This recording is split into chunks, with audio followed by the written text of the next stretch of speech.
Hello everyone, to all of you good morning, Radhe Radhe. आशा करता हूँ आप लोग बहुत ही अच्छे होंगे, शानदार होंगे और आपकी भी स्टडी बहुत ही अच्छी तरीके से चल रही है। तो डेली करंट अफेयर्स की क्लास में स्वागत है आप सभी का। तो आज हम 18 अक्टूबर के जितने भी करंट अफेयर्स के क्वेश्चन बनेंगे वो हम इस वीडियो के माध्यम से डिस्कस करेंगे। तो हमारा पहला क्वेश्चन है कि किस राज्य ने अपनी पहली 3D प्रिंटेड इमारत का अनावरण किया गया है? तो ये केरल राज्य ने। ठीक है, ए ऑप्शन इसका राइट आंसर हो जाए। इमेज में आपको दिख रहा होगा कि 3D इमारत है। अगला है कि केरल के त्रिवेंद्रपुरम में राज्य की पहली 3D प्रिंटेड का इमारत का अनावरण किया गया है। इसका उद्घाटन राजस्व मंत्री राजन ने किया है। ठीक है, ये आपको याद रखना है। अगला है कि यह इमारत को केरल राज्य विनिर्माण केंद्र के परिसर में बनाई गई है। इस बिल्डिंग का नाम अमेज 28 रखा गया है। इस इमारत का जो क्षेत्रफल है वो 380 वर्ग फुट है। ठीक है, अगर हम लोग 3D की बात करें तो सितंबर 2023 में देश का पहला 3D डाकघर बेंगलुरु में खोला गया था। ये आपको याद रखनी महत्वपूर्ण पॉइंट्स हैं। अगला क्वेश्चन है कि अंतर्राष्ट्रीय गरीबी उन्मूलन दिवस कब मनाया जाता है? तो ये 17 अक्टूबर को मनाया जाता है। सी ऑप्शन इसका राइट आंसर हो जाएगा। इसके बाद इमेज में आपको दिख रहा होगा। अगला है कि international day for the eradication of poverty हर साल 17 अक्टूबर को दुनिया भर में मनाया जाता है। इसका उद्देश्य दुनिया भर में विशेष रूप से विकासशील देशों में गरीबी और गरीबी उन्मूलन की आवश्यकता के बारे में जागरूकता बढ़ाना। अगर हम लोग थीम की बात करें तो इस साल की इसकी थीम सबकार और सामाजिक सुरक्षा, सभी के लिए समान सम्मान को व्यवहार में लाना। तो अगला क्वेश्चन है हमारा कि जस्टिस सिद्धार्थ मृदुल किस राज्य के हाई कोर्ट के मुख्य न्यायाधीश के पद पर नियुक्त किए गए? तो ये मणिपुर। ए ऑप्शन इसका राइट आंसर हो जाएगा। ठीक है, ये आपको इमेज में दिख रहा होगा। अगला है कि 16 अक्टूबर को कानून एवं न्याय मंत्रालय ने जस्टिस सिद्धार्थ मृदुल को मणिपुर हाई कोर्ट का चीफ जस्टिस नियुक्त किया है। वह मणिपुर हाई कोर्ट के वर्तमान अधिकारी चीफ जस्टिस न्यायमूर्ति MV मुरलीधरन की जगह लेंगे। इनके स्थान पर इनको नियुक्त किया जाएगा। अगर हम लोग मणिपुर की बात करें तो मुख्यमंत्री एन वीरेन सिंह है, राज्यपाल LA गणेशन है, राजधानी इम्फाल है। ठीक है, इसके बाद अगला क्वेश्चन है कि किसके द्वारा 69वें राष्ट्रीय फिल्म पुरस्कार प्रदान किए जाएंगे? तो ये राष्ट्रपति द्रौपदी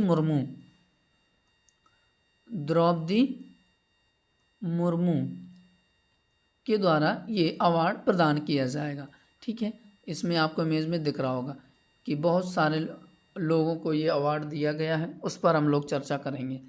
अगला पॉइंट है कि राष्ट्रपति द्रौपदी मुर्मू ने 17 अक्टूबर को नई दिल्ली में 69वें राष्ट्रीय फिल्म पुरस्कार प्रदान करेगी और ये सूचना और प्रसारण मंत्री अनुराग सिंह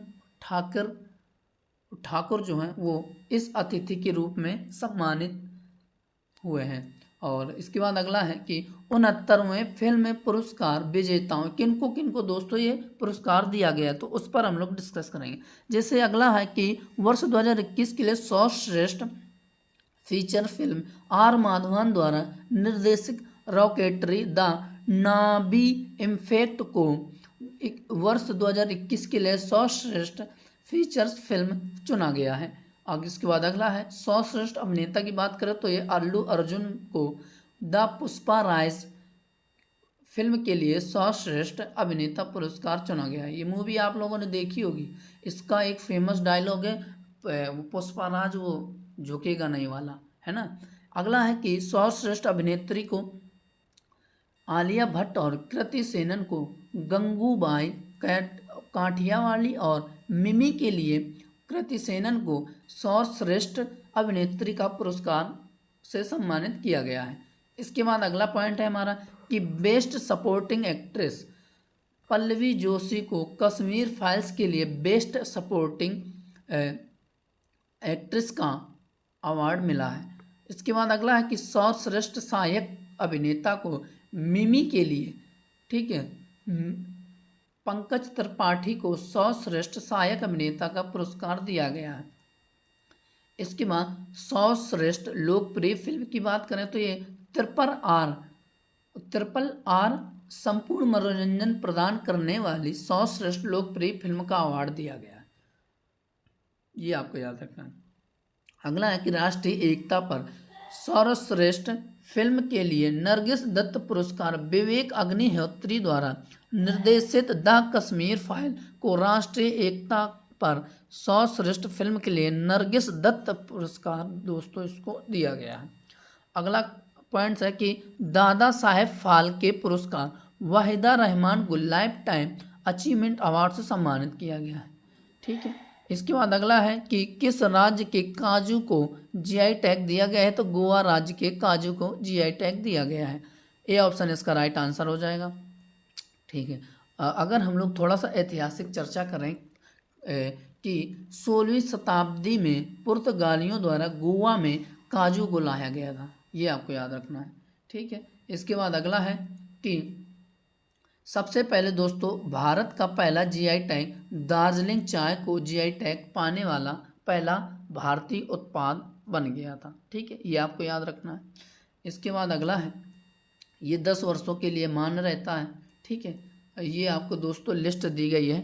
ठीक है, तो टेलीग्राम चैनल का मैं लिंक डाल दूंगा डिस्क्रिप्शन बॉक्स पर, वहाँ से एक बार इस पीडीएफ को दोबारा से आप रिवीजन कर लीजिएगा तो आपको याद हो जाएगा। एक बार 69वें फिल्म अवार्ड दोस्तों जरूर याद करिएगा। ठीक है, उस पर थोड़ा सा फोकस करिएगा। अगला क्वेश्चन है कि अंतर्राष्ट्रीय ओलंपिक समिति ने लॉस एंजल्स ओलंपिक गेम्स 2028 में कुल कितने खेलों को शामिल किया जाएगा, तो ये 5 खेलों को। ठीक है, 5 खेलों को शामिल करने की घोषणा की गई है। ठीक है, अगला है कि 16 अक्टूबर 2023 को अंतर्राष्ट्रीय ओलंपिक समिति के कार्यकारी बोर्ड ने मुंबई बैठक में बेसबॉल, सॉफ्टबॉल, क्रिकेट,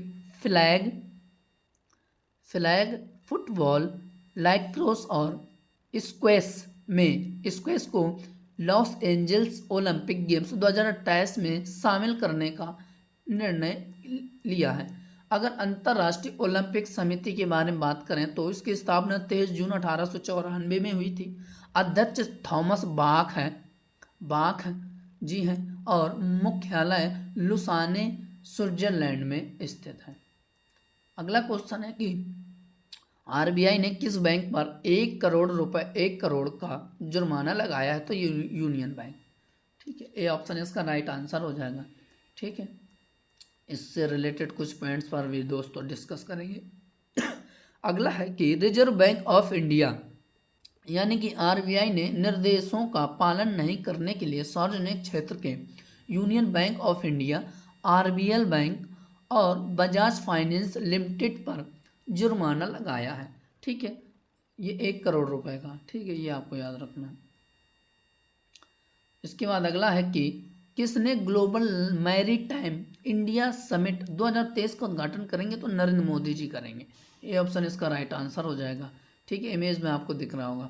अगला है कि प्रधानमंत्री नरेंद्र मोदी 17 से 19 अक्टूबर तक मुंबई के MMRDA ग्राउंड में आयोजित होने वाले ग्लोबल मैरीटाइम इंडिया समिट 2023 के तीसरे संस्करण का उद्घाटन करेंगे। ठीक है, यह शिखर सम्मेलन 17 से 19 अक्टूबर तक मुंबई के MMRDA मैदान में आयोजित किया जाएगा। ठीक है, इसके बाद अगला है कि कार्यक्रम के दौरान प्रधानमंत्री भारतीय मैरीटाइम ब्लू इकोनॉमी के लिए लॉन्ग टर्म ब्लू प्रिंटिंग अमृतकाल विजन 2047 का अनावरण करेंगे। ठीक है, इसके बाद अगला क्वेश्चन है हमारा कि किसने स्पेस ऑन व्हील्स प्रदर्शनी के लिए विज्ञान भारती यानी कि विभा के साथ समझौता किया है, तो इसका राइट आंसर हो जाएगा इसरो ने विभा के साथ व्हील्स प्रदर्शनी के लिए समझौता किया है। ठीक है, ये है। इसके बाद अगला है हमारा पॉइंट्स भारतीय अंतरिक्ष अनुसंधान संगठन यानी कि इसरो और विज्ञान भारती विभा ने स्पेस ऑन व्हील्स कार्यक्रम नामक एक रोमांचक और शैक्षिक पहल बनाने के लिए समझौता किया। अगला है कि यह कार्यक्रम अंतरिक्ष अन्वेषण के चमत्कारों को अरुणाचल प्रदेश के पूर्वी सियांग जिले तक ले जाने के लिए डिजाइन किया गया है, जिससे ये क्षेत्र के छात्रों और अंतरिक्ष उत्साही लोगों के लिए सुलभ हो सके, यानी कि महत्वपूर्ण हो सके। ठीक है, अगर इसरो की बात चर्चा करें तो ये 15 अगस्त 1969 को इसकी स्थापना की गई थी। विक्रम साराभाई इसके संस्थापक हैं। अध्यक्ष इनके एस सोमनाथ है और मुख्यालय इसका बेंगलुरु में है, ये आपको याद रखना है। इसके बाद अगला क्वेश्चन है हमारा, अगला है कि भारत और किस देश ने नई दिल्ली में पहली 2+2 विदेश और रक्षा वार्ता आयोजित किया है तो ये ब्रिटेन ने किया है। ठीक है, तो बी ऑप्शन इसका राइट आंसर हो जाएगा।